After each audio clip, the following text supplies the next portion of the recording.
Alaikum, everyone. Are you in your makom kavuas? Are you? So I would like, please, I'm going to ask you to do something. Everyone can stand up, okay? And if, down the middle here, okay? Down the middle. So I want this side to go to that side, and that side to go to this side. Somebody else's seat.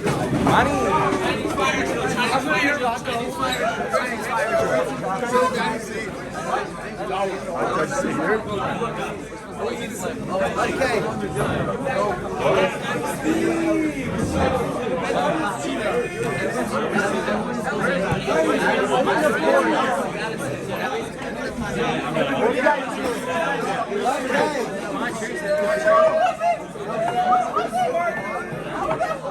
Okay. Good. Now sit down.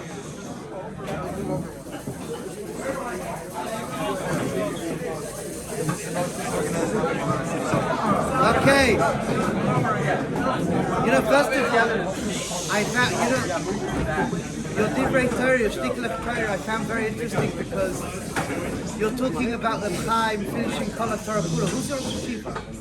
Who's your Rosh Hashiva? The one that was talking about? The one that went through Kedusha 25 times. The real singer? He's not Rosh Hashiva, just the Rebbe, right? The Rebbe and Shiva. So what did you say? You went through the Daf 10 times.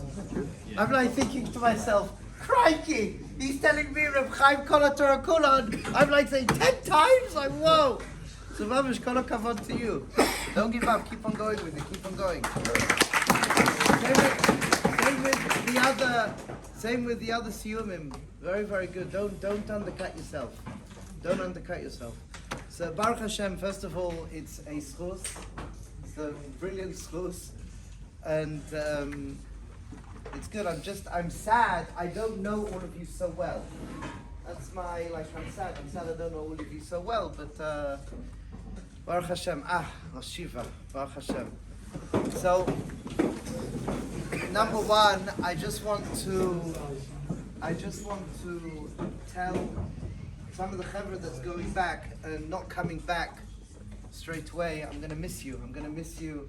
Those people who are going back, I love you. I'm gonna miss you, and it's difficult. You come into this at the beginning of the year, and you build relationships with people. And then some come back, some go back. So it's not easy. It's not easy, and it's like my yearly trauma. It's my yearly trauma.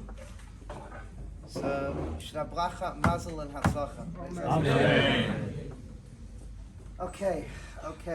We'll try and share something sensible. I don't know if I can do something sensible.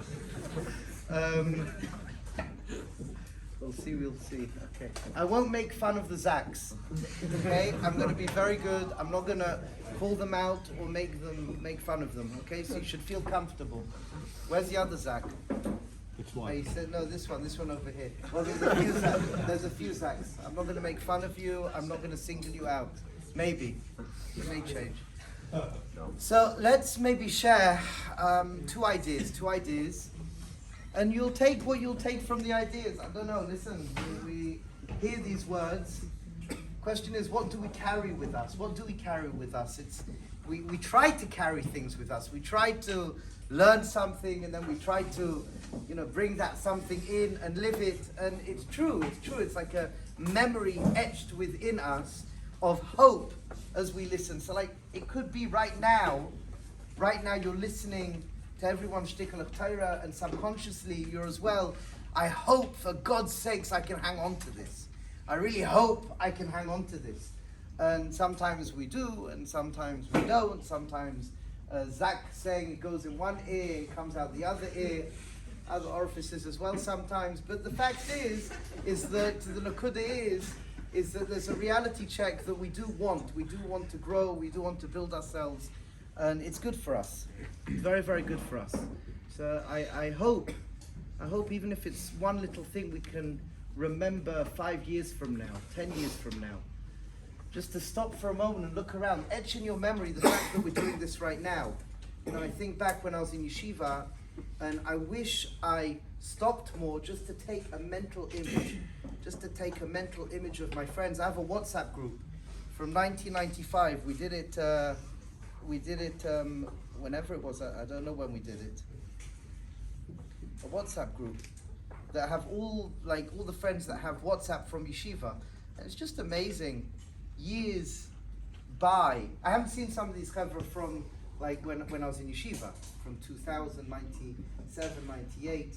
This is one group, and I haven't seen them, some of them since yeshiva. The only way we're in touch is WhatsApp. But you know, it's an amazing thing. Someone posted they had like their 28th baby, and this one and that one, and it's just nice. We're in touch. And actually somebody came, I haven't seen him for years, since yeshiva, and he came over for a cup of coffee, and we just carried on where we left off in yeshiva. It's like a joke about somebody. We called up the person. It was good. So just take mental images. It's special that you can do this. It's special that you're here. Forget the reasons why you're here, but the fact that you're here, you're together. And some of these faces, after you go back, you may not see again. Some of these faces you may see in 10 years, 30 years, who knows? Who knows? I went back, I saw one of my Rabbonim when I was in school. My Rabbonim were, I don't know, they must have been in their 50s or 60s. And one particular Rav, he was big, he was big, a strong guy. And I went to see him. He was 50 something years old. And I went to see him, I took my son. He's in his 90s. And to see one of my teachers that was strong, big like this, and his granddaughter's helping him, and he's shriveled up like this, and he's walking along, and, who are you? Says Gerzi. He goes, Ive, you came back to hold me. I thought that was it. But no, the fact is, it's like you see him. I was shocked to see him. So old. So old. I was so shocked to see him.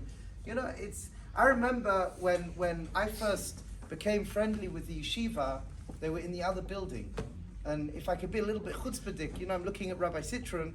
Rabbi Citron, he looked the same, apart from beautiful, dark brown beard, and the Rosh Yeshiva, dark brown Rabbi Kalvasa, and me, even I had that, like my blondish beard. And now look at us, we're old and white.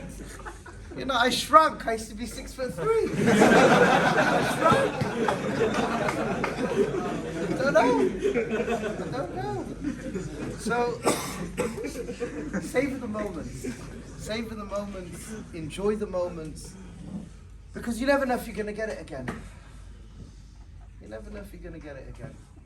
And it's something to think about. Something to think about. And the next time you come, it's going to be a different generation, a different group of people. Next time you come, it won't be the same. Your experience, and every experience, is just yours. You will never ever have this experience again. The people sitting next to you, now we've done a hodgepodge. But your makom kavua, the experiences that you've had, it's gone. Once it's gone, it's gone. It's sad, but that's the nature of life. And it's the end of this man. What's going to be? Who knows? Who knows what's going to be? If I can just, I believe I can do this. I believe I can do this. I think back. People go through ups and downs. People go through ups and downs, and it's like sometimes as well traumatic in our yeshiva, person's parent, and how they deal with it. The bravery and the courage of this year over here, I'm inspired. But he will tell you that he would never have made it by himself, and it was the collective, all of us. Whether it's a grandparent being nifta, that's part of our journey this year. Last year, it's part of our journey, if we like it or not. And that's going to be held in our hearts. It's going to be held in your hearts, and all of those people that are close. It's very special. Savor the moments. Take that mental imagery. Take the phone numbers. At least want to be in touch. Some people you don't want to be in touch. I tried to delete the Zaks off my phone, but they just Purim time they put me back on. I'm sorry. No. Oh, I said I wouldn't do that. Tshuva. So let's share, and I'd like to share two ideas. And as I said, whatever you do with these ideas, you will do. I will share with you something that's going on in my head and my heart. We'll see where it takes us.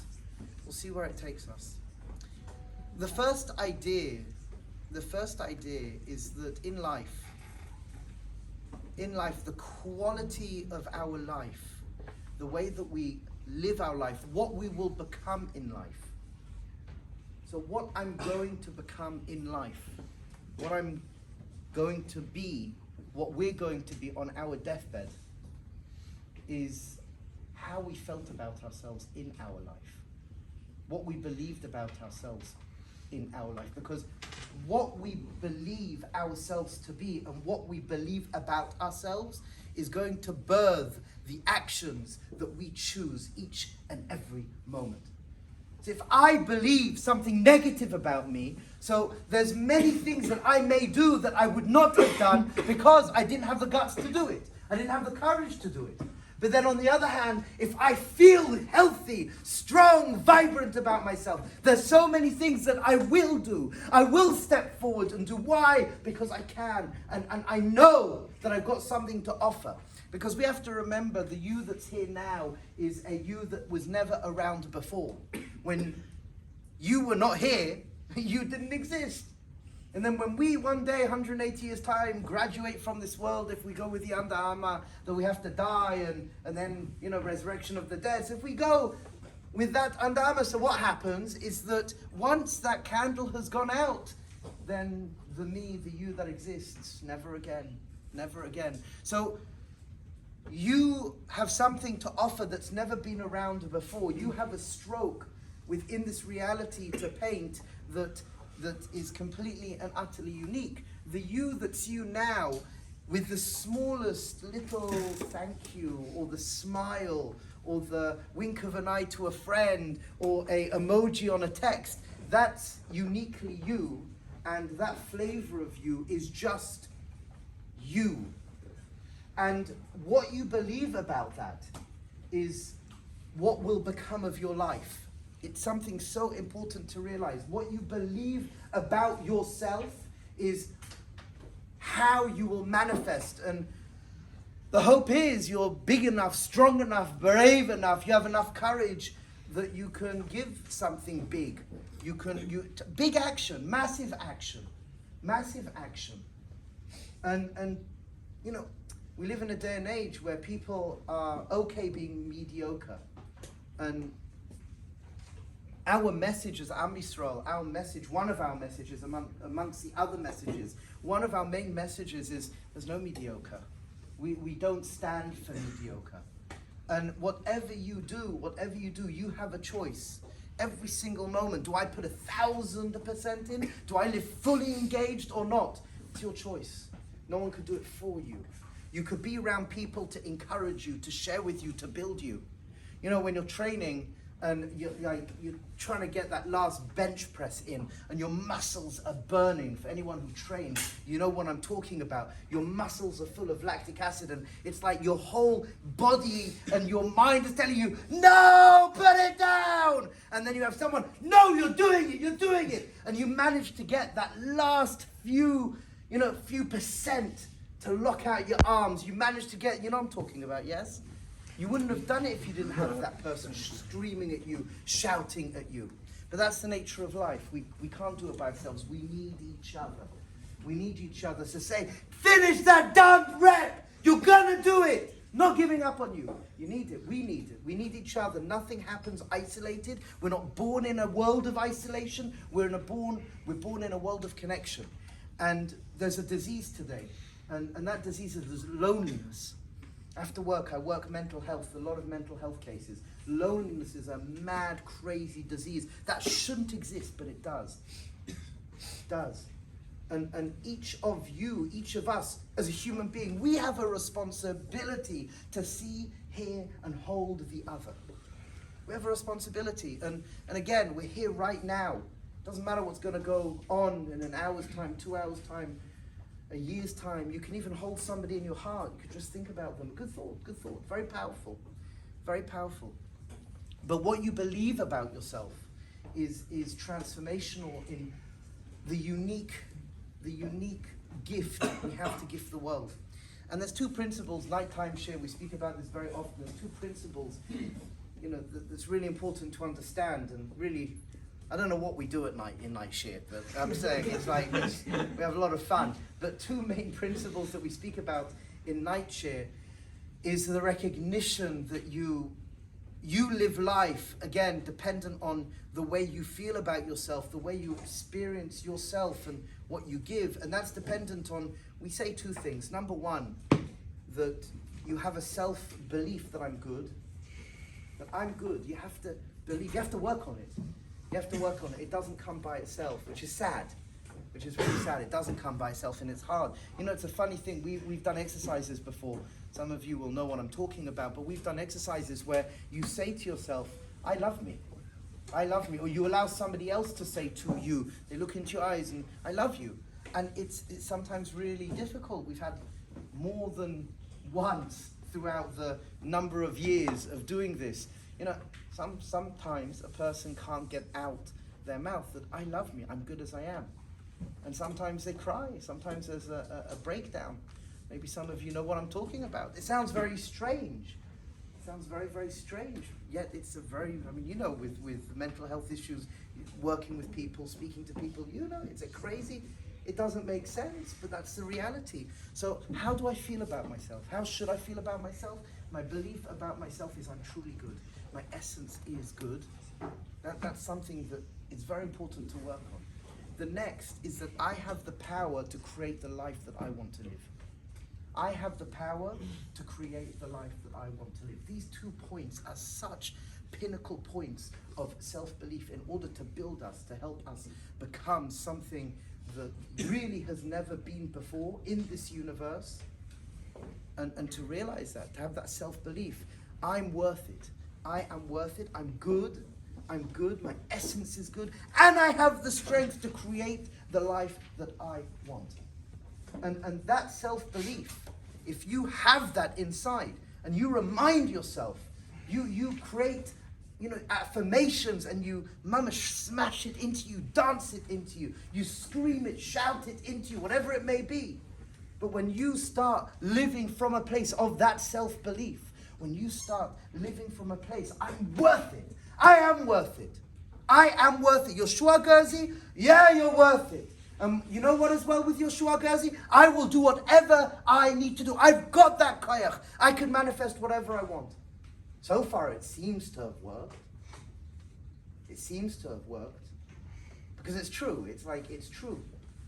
But you can't do it by yourself. You have to have people around you to help grow that in you, which we'll get to in a minute.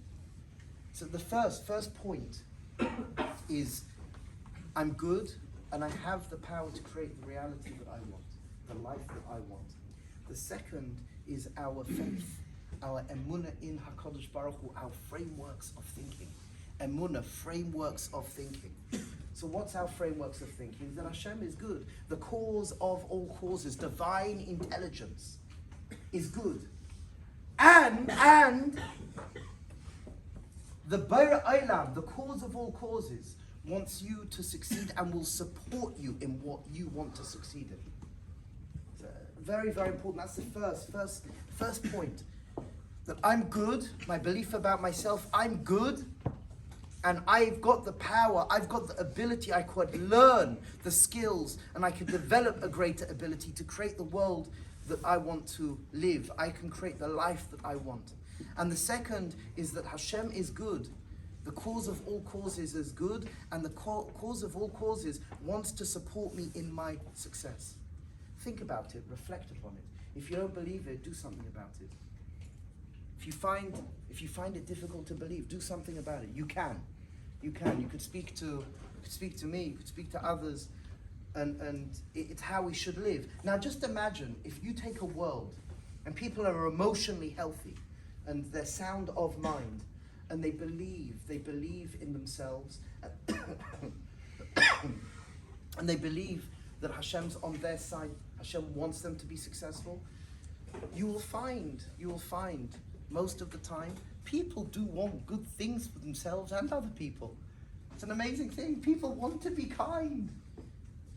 People want to be kind. People want to be compassionate. People want to be giving. You know, I was dealing with a case today. Interesting case. Very, very simple case. Somebody wronged somebody else. Somebody wronged somebody else. And they said to me, I wish I had the courage to tell the person that I made a mistake. I wish I had the courage. So what's that telling me? Ultimately, the person wants to tell the person that he made a mistake. And what happens? I wish I had the courage. How many times maybe you've made a mistake, but you didn't have the courage to own up? And you know, I love the relationship. This is a good relationship. I don't want to mess up this relationship. If I only had the strength, I only had the courage, the conviction to say to them, but you know how difficult it is to leave that message? You know how difficult it is to pick up that telephone? You know, you don't have to have me telling you, you know. So when I have that self-belief, I have that dignity, I believe I am good, and I believe that I can create my own life. And when I know HaKadosh Baruch Hu is good, and HaKadosh Baruch Hu supports me in creating the life that I want to live. When I have that, I live with a greater strength. I can make mistakes and I can still be okay. It's okay. And I end up more fulfilled. I end up happier. And in the present moment, when I believe that, as I live, mamish geschmack, I'm worth it. I can do that chesed. And obviously we're saying we're doing it for good things. But all of us can do extraordinary things. And sometimes we just have forgotten how powerful we are as a human being. And it's the little things that makes a difference. We are the totality of our small, little, daily rituals, habits, and practices. Not the few big things that we think is what creates us. Sometimes we think the big things, that's what makes us. No, it's the small, daily rituals and habits that create you. So make sure they're real. Make sure they come from a place of being solid. There's a difference saying, it's like, hi, how you doing? Yeah, okay. And then there's, hi, how you doing? Completely different energy. Sometimes we're exhausted. But even though you're exhausted, you can still put the smile, and it's how strong you are up here and how strong you are in here. Be strong. Be alive. Be engaged. Don't give up on yourself, and don't give up on other people. Life's too short. It goes like this. Life is too short.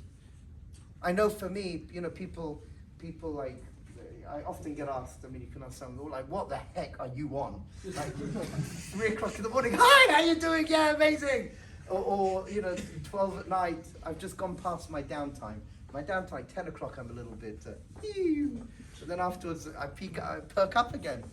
But it's a practice. It's the grind. It's mamish day in and day out. Day in and day out. Choosing to be strong. Choosing to be engaged. Choosing it. Choosing to live. Choosing to saturate every moment with a gift of the most unbelievable experience of life. And again, we need each other to do it. So first idea, I am good. And I've got the ability and the power and the skills to create and manifest the life that I want. And more than that, HaKadosh Baruch Hu, divine intelligence, is good, and divine intelligence wants to guide you, help you, and congratulate you on that success of that life that you make. Why? Because the more you are you, the more HaKadosh Baruch Hu is Megala in the world. Very simple equation. The more you become you, and the more you articulate you in the world, that is a divine light of HaKadosh Baruch Hu shining through you. So it sounds funny, but basically I'm doing Hashem a favor through me being me. Like, wow, amazing. Yeah, HaKadosh Baruch Hu, HaKadosh Baruch Hu, I'm going to be me. It's going to help you. It's an amazing thing. Amazing thing. Second idea is, I think as well, a very, very important idea. Very, very important idea. Second idea is really a human need. It's really a human need. The first idea is what a human being should believe. A human being should believe that they are good and that they can create the life that they want. And the human being should believe that Hashem is good and Hashem supports you in creating the life that you want. The second is a human need. So you have a belief and a need, frameworks of thinking, and then actually something that we desire, that we want. I'm not going to go into the whole expanded understanding of it. I'll give the Rosh Hashanah of it, and you reflect upon it. If you have questions, you ask me. For the first part, you will understand. Any questions on the first part? Any questions? Anything to add? The belief that you are good, the belief that you can create the world that you want, the life that you want, and the belief in HaKadosh Baruch Hu. Oh my gosh, what? Every day and everywhere. Oh. I said a question. Whatever. So, and Hashem's there to support you. Hashem's there to support you. Yes, Harav. You mentioned the concept of working out. I've never heard of that.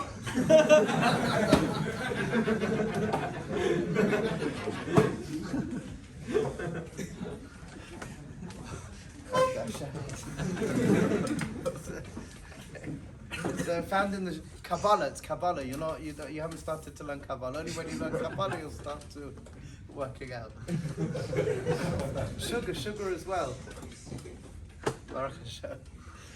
So the second idea, apart from these frameworks of thinking, are human needs. I believe it to be true.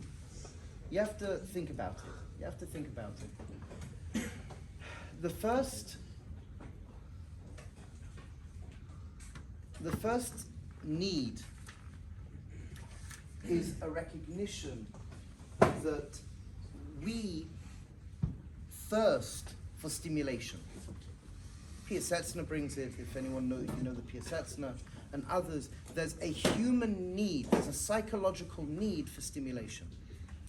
And if we don't, through focus, choose our stimulation, usually what happens is that we go to darker places for stimulation. And we can share the following, that the human need for stimulation we can call experience. We need experience. I label it divine experience because ultimately we want and we thirst for divine experience, divine peak experiences. Now, don't become confused, don't get me wrong here, misunderstanding, that when I'm speaking about divine experience, a divine experience, I'm not saying, learning and davening all day long, singing, but it could be anything. It could be a conversation. It could be looking at a piece of art. It could be working out. Divine experience is that you're engaged and either cognitively, emotionally, or physically, you feel that feeling. You're in flow, you feel that feeling. So the human experience needs this divine encounter, divine experience. The divine experience though could be, it's very subjective. And it could be very egocentric. It could be very egocentric about me. It's about me and my experience. Very subjective, very egocentric. So it needs to be balanced out with another experience, and that's called what I label it divine encounter. What's divine encounter? That every moment in life you are encountering something. And the way you encounter something is the idea that I'm noticing reality in front of me and I'm in a healthy way relating to reality in front of me. So we have divine experience and we call the second a divine encounter. And what we want, again, as Am Yisrael, is we want to be nutritious beings of divine experience and divine encounter. We want to create a life, we want to be living a life where every encounter is what we call, to the best of our ability, a divine encounter. A divine encounter is that the person I'm meeting is it. The food I am eating, is it? The piece of music that I'm listening to, is it? The chair that I'm picking up off the floor, the piece of garbage, piece of rubbish I'm putting in the dustbin, in the garbage bin. That's called divine encounter, being of service. There is a human need to be of service.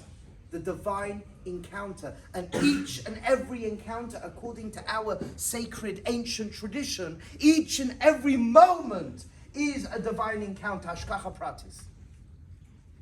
And on top of that, we need to make sure that we have an experience, divine experience. And we have a balance. The Lashon HaKodesh, Netzach. Netzach is divine experience. Hod is divine encounter. And we need to have both in life.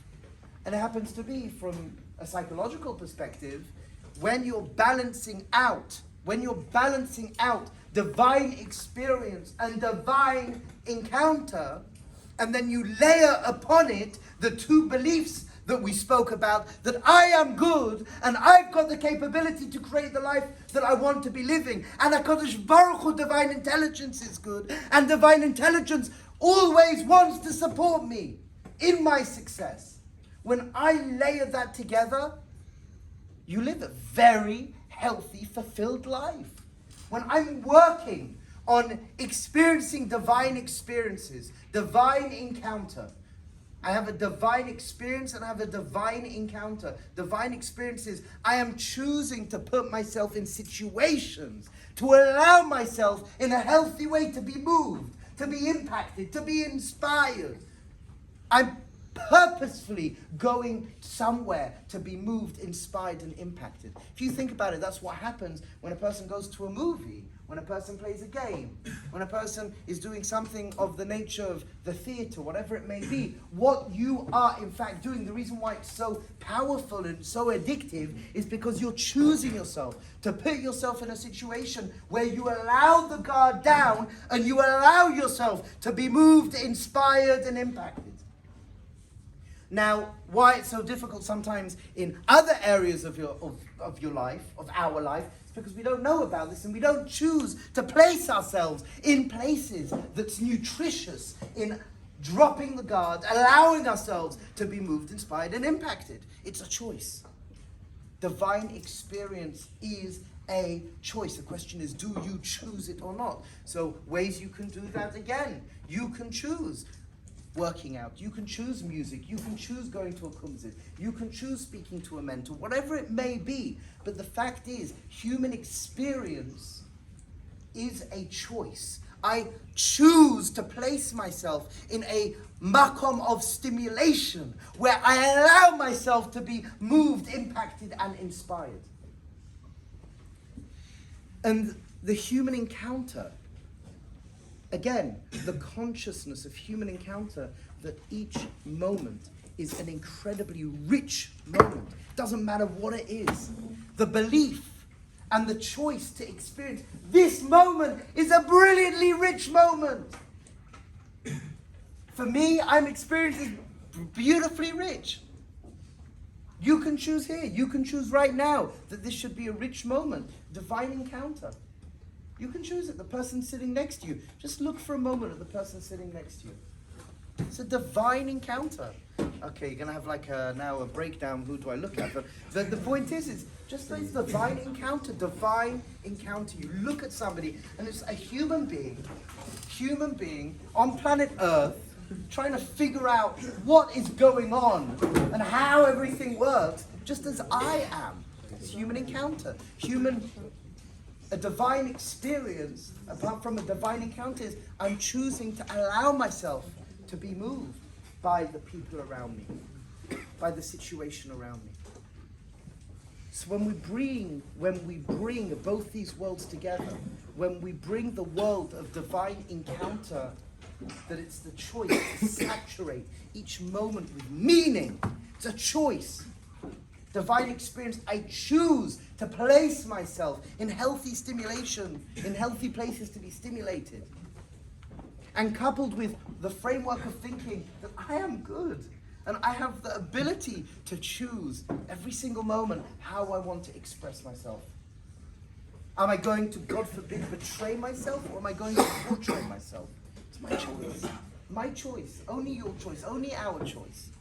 And that HaKadosh Baruch Hu, divine intelligence, is good. And divine intelligence wants you to succeed in who you and what you want to become. Why? Because that's the favor that we do for HaKadosh Baruch Hu. That's the gift we gift HaKadosh Baruch Hu. It sounds crazy, but yeah, I gift HaKadosh Baruch Hu.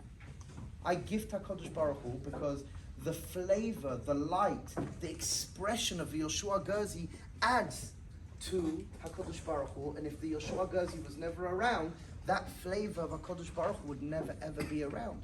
Where do we say it in davening? What's the source of this in davening? Say it a good few times a day. What do we say in Kaddish? Yehei Shmei? Well, that's interesting. Yehei Shmei Rabbah? So what do the Mefarshim explain? Yehei Shmei Rabbah, may your name be great. Because that one person who loses, that one person who graduates from this world, Hashem's light is diminished. What? You're so powerful? I'm so powerful? Heck yes! Remember that. You are powerful. You have something to give that's never been given before. You do HaKadosh Baruch Hu a favor. You do HaKadosh Baruch Hu a favor. As much as HaKadosh Baruch Hu does us a favor, you do HaKadosh Baruch Hu a favor. Never ever forget that. When we stand up on Yom Kippur, when we stand up on Rosh Hashanah in our community, I say, HaKadosh Baruch Hu, I know I need you, but you know what? You need me. Yes, HaKadosh Baruch Hu needs me. HaKadosh Baruch Hu needs you, because you bring something to the table that never would have been around before. So I need to believe I am good. I need to believe I can create in a healthy way the life that I want to live. I've got the capabilities. I've got the abilities. I can find out how to do that. And I need to believe frameworks of thinking that HaKadosh Baruch Hu is good. And HaKadosh Baruch Hu desperately wants to support us in our endeavor of us becoming us. And to remember the human need, divine encounter and divine experience. I need that spiritual high. I need that spiritual nutrition, that subjective spiritual high and that subjective spiritual nutrition. But I need to be objective as well. I have to meet reality. In fact, in Yiddishkeit, you always will find that, for example, Moshe Rabbeinu was the greatest Navi, but Moshe Rabbeinu is called Moshe Rabbeinu, Moshe the teacher, because we're always more interested. We're always more interested in the recognition of how we can give than the spiritual experience. Subjectivity, you can get dangerous with, sit on a mountain and have nothing to do with anybody. No, in Yiddishkeit we want to give. So even though Moshe Rabbeinu was the greatest Navi, he's called Moshe Rabbeinu, the greatest teacher. Moshe Rabbeinu, our teacher. Because we're here to be of service. We're here to be of service. And that's the last part for tonight. We're here to be of service. So the more I can have those healthy frameworks of thinking, I am good, and I can create the life that I want to create in a healthy way. Hashem is good, and Hashem wants to support me. When I give myself that proper nutrition of divine experience, and recognize everything is divine encounter, then the mission statement of a Jew is to be a Makadesh. The mission statement of a Jew is to be of service. Wherever we are, whenever we are, however we are. And when we bring that all together, Mamash, we live a good darn life. We feel good. Why not? Happy clappy. We feel good. And that's what's wanted from us, because the best way to live is good. The best way to live is happy and fulfilled. And it's there for us.